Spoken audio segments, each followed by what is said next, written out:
उसमें जिस प्रकार से पंचायत के प्रतिनिधि हैं और पंचायत के प्रतिनिधियों का जो सम्मान होना चाहिए, इस सरकार में पंचायत के प्रतिनिधियों का अपमान किया गया है।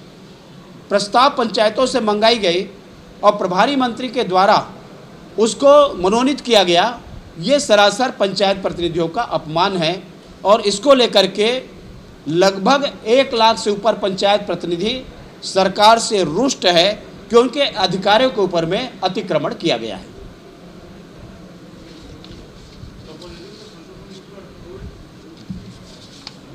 अभी जो ध्यानाकर्षण धान के मामले को लेकर के प्रश्न पूछने के बाद में जो मामला धमतरी का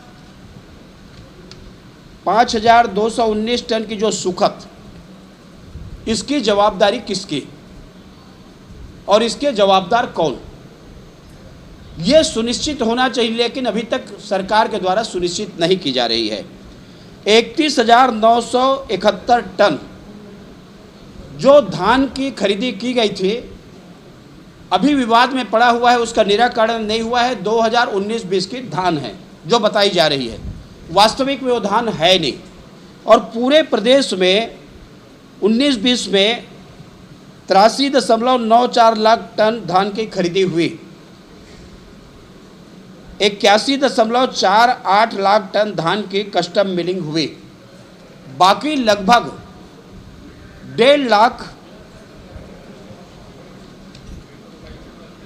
टन की जो धान की जो कहाँ है धान और उसकी क्या स्थिति है, मंत्री जी बताने में असफल रहे हैं। उन्होंने ये नहीं बताया कि उसका कस्टम मिलिंग हम करा रहे हैं, वो ये नहीं बता पाए कि ये स्टैकिंग केंद्र में हमारा पड़ा हुआ है, संग्रहण केंद्र में है। और इस प्रकार से ये जो पिछले बार की जो धान की जो खरीदी हुई है, उसमें हजारों करोड़ रुपये के घाटा ये सरकार के नीति के कारण हुई है और छत्तीसगढ़ के जनता के जो गाढ़ी कमाई के पैसा है उसको बर्बाद करने का काम इस छत्तीसगढ़ के सरकार ने किया है। इस बार जो 2021 में जो धान की खरीदी हुई है, आज तक उसका हिसाब नहीं आया है, संग्रहण केंद्र में पड़ा हुआ है, ना उसकी कस्टम मिलिंग हो रही है। किसको उन्होंने जो धान 2500 रुपये में खरीदा गया और उस धान को 1400 रुपये 1300 रुपये में उनके द्वारा बेचा गया, इसमें कितने जो घाटा हुई है। और जो धान व्यापारियों को जो बेचने के बाद में कितने लोगों ने नहीं उठाया। पूरे प्रदेश में बढ़ती हुई अपराध, गिरते हुए कानून व्यवस्था, इसको लेकर के आज हम लोगों ने जो स्थगन दिया था और हम लोग चाहते थे कि अध्यक्ष जी इस पर चर्चा कराएं, उसको ग्राह्य करें और ग्राह्य करके उस पर चर्चा कराएं, किंतु ग्राह्यता नहीं हुई। लेकिन इसके बाद भी हम देख रहे हैं कि पूरे इसमें हम चर्चा की है कि इस प्रदेश में जिस प्रकार से लगातार घटनाएं घट रही है, एक नए संस्कृति डेवलप हो रहे हैं कि 3-4 लोग पकड़ लिए जाते हैं और एक आदमी को चाकू में गोद करके उसका वीडियो बनाया जाता है, उसको वायरल किया जाता है। जय स्तंभ चौक पर दिन दहाड़े घटना हो जाती है। आपके रायपुर जो एरिया है, शहर, आपके राजधानी सुरक्षित नहीं है। पूरे प्रदेश में अनाचार की घटनाएं, हत्या की घटनाएं और आत्महत्या की घटना, पूरे हिंदुस्तान में आत्महत्या की घटना में ये दूसरे नंबर पर छत्तीसगढ़ है। इसी प्रकार से हत्या के मामले में चौथे नंबर पर है और जो अपहरण की घटना है उस पर 7वें नंबर पर है।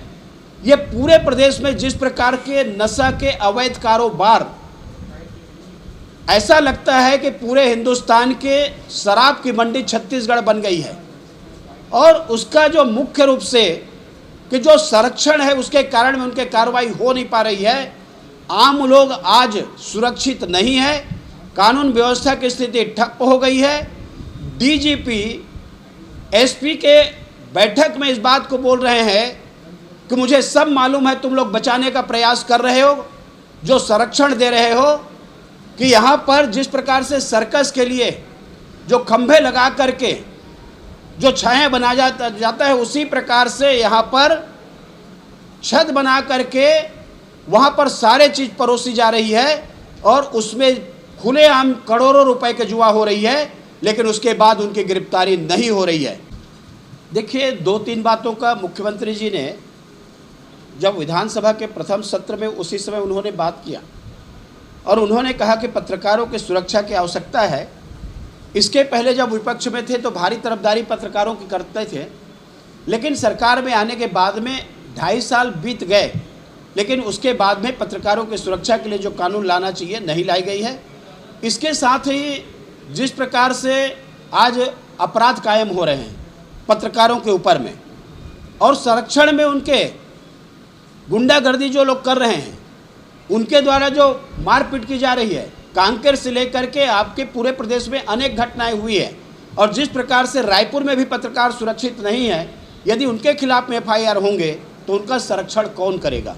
आज इस बात की आवश्यकता है कि जिस प्रकार से डॉक्टर के लिए जो नियम बनाई गई है, उसी प्रकार से पत्रकारों के लिए ये लाना चाहिए, जिससे पत्रकार निश्चिंत होकर के, निष्पक्ष होकर के अपना काम कर सके।